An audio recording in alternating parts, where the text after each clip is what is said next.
गरीब वर्सेस अमीर खिलौना घर। उत्तम नगर नाम के गांव में अमन नाम के एक धनवान और आनंद नाम के एक गरीब का घर साथ साथ थे।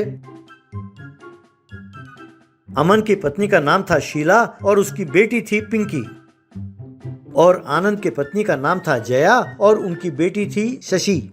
पिंकी जो भी खिलौना मांगती अमन और शीला उसे खरीद कर दे देते, लेकिन आनंद कागज में उस खिलौने का तस्वीर बनाकर शशि को दिखाता था। शशि उन खिलौनों को बड़े ध्यान से देखती थी। एक दिन अमन शहर से कार में उत्तम नगर लौट रहा था। कार के पिछले सीट में एक बहुत बड़ा गिफ्ट बॉक्स था। तभी अचानक कार रुक गई। अमन ने मैकेनिक को फोन किया और अरे भैया, गाड़ी फिर से बंद हो गई है। चलो, मैं किसी ना किसी तरह घर पहुंच जाऊंगा। मेरे गाड़ी को ठीक करके शाम तक मेरे घर ले आना, समझे? ऐसा कहा। फिर अमन उस गिफ्ट बॉक्स को अपने हाथ में लेकर सड़क के किनारे खड़ा था। उसने हाथ हिलाया तो एक आरटीसी बस वहाँ आकर रुकी। अपने मन में धत, मेरी किस्मत ही खराब है, यूं सोचकर वो बस में चढ़ा। बस कचाकच भरा हुआ था। सिर्फ आनंद के पास एक सीट खाली थी। आनंद ने अमन को देखा और आइए साहब बैठिए ना। अमन अरे बैठूंगा नहीं तो और क्या करूंगा, कहकर वो चुपचाप आके उसके पास बैठ गया।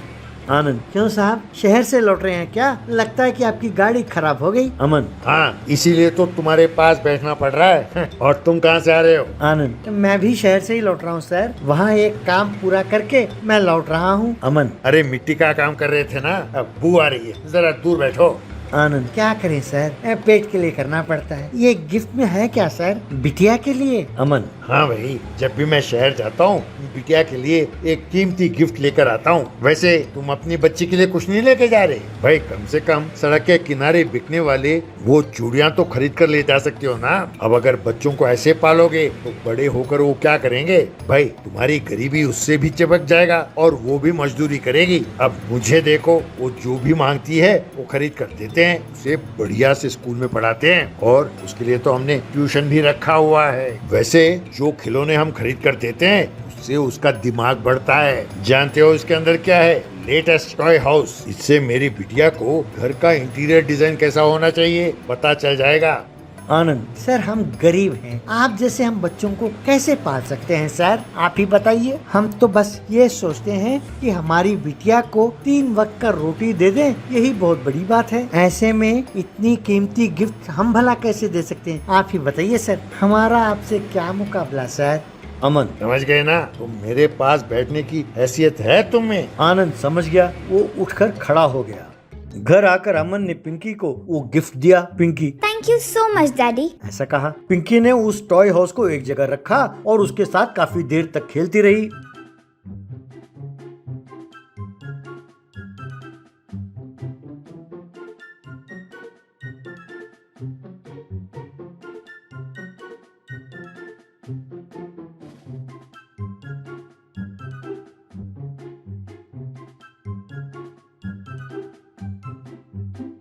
अगले दिन पिंकी अमन से, डैडी, हमारे घर के पास मेरी सहेली ने एक घर बनाया है। उसने मुझे गृह प्रवेश के लिए इनवाइट किया है। चलिए डैडी, हम चलते हैं।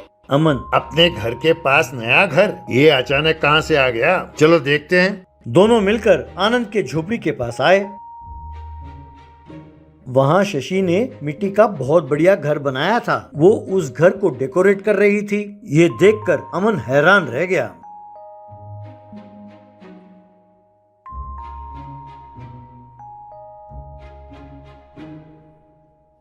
पिंकी, ये मेरी सहेली है शशि। देखिए डैडी, इसने कितना बढ़िया घर बनाया है। इसीलिए मैं आपसे कहती थी कि आप मुझे ड्राइंग क्लास में ज्वाइन कराएं, लेकिन आप सुनते नहीं। इसके पिताजी ने ही इसे ड्राइंग करना सिखाया, इसीलिए वो इस घर को बढ़िया सा डिजाइन कर कर बना पाई। अमन के समझ में नहीं आया कि वो क्या कहे।